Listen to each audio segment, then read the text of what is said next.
Well, the surge of migrants at the border is up nearly 30% since January. And with few signs of plans to contain it, House Republicans are pleading with Joe Biden to take action.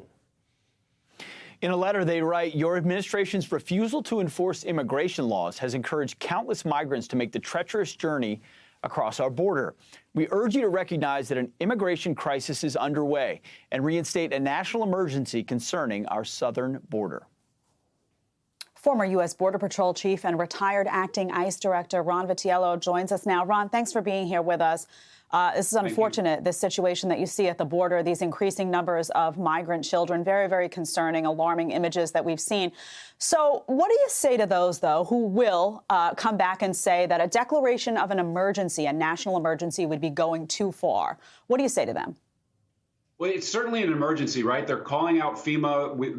We've seen images of what the border looks like, large numbers of people coming. We've sent a signal to the world that if you bring a child to the border or send your child to the border, that we're going to let them in. And so this is completely predictable. And accessing funds on the National Emergency Act, like the previous President Trump did to build a wall, to access funding for the wall, they could access funding for what they're going to have to do now is like make changes, and access resources to handle this humanitarian flow.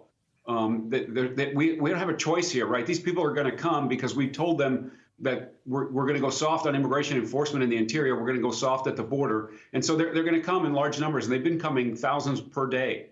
And the Border Patrol and the folks in CBP, unfortunately, have to pick up the pieces here because there wasn't sufficient space in HHS shelters. There isn't sufficient space in Border Patrol stations to handle this flow. So they've got to make accommodations because people have to be put into the system. Even if they're going to be released, they have to be booked in, if you will, what we call processing. They have to be processed so they can have an opportunity to see an immigration judge. Right. And under the law, they have to be released. If they're children, they have to be released within 72 hours over to HHS. And so this is a terrible problem, and it's completely predictable. I really feel bad for the workforce because, again, this is the third time for some of them that they've dealt with this. We ended catch and release in 2006.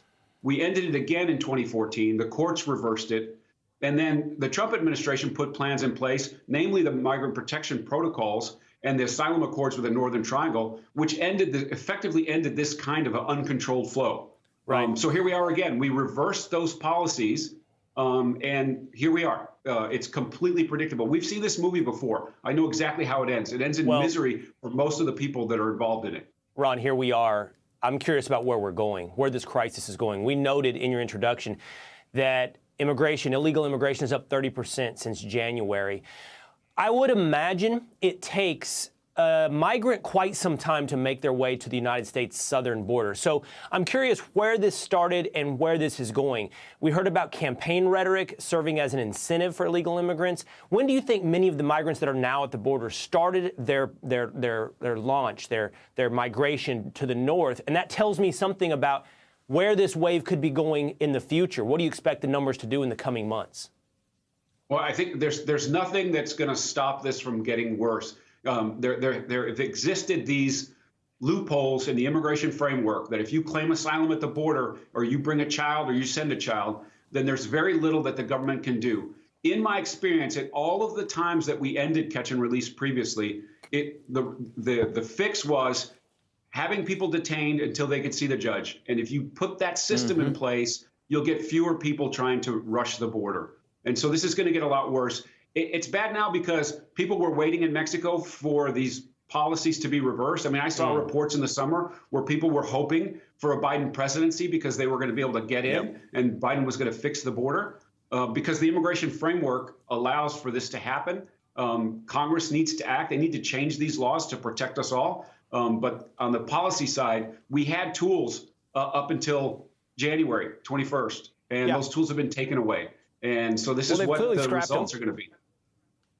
Ron, real quick, the state of Texas is launching what they're calling Operation Lone Star to crack down on human and drug smuggling at the border. What can states do to enforce immigration laws, which ultimately feels a lot like a federal issue?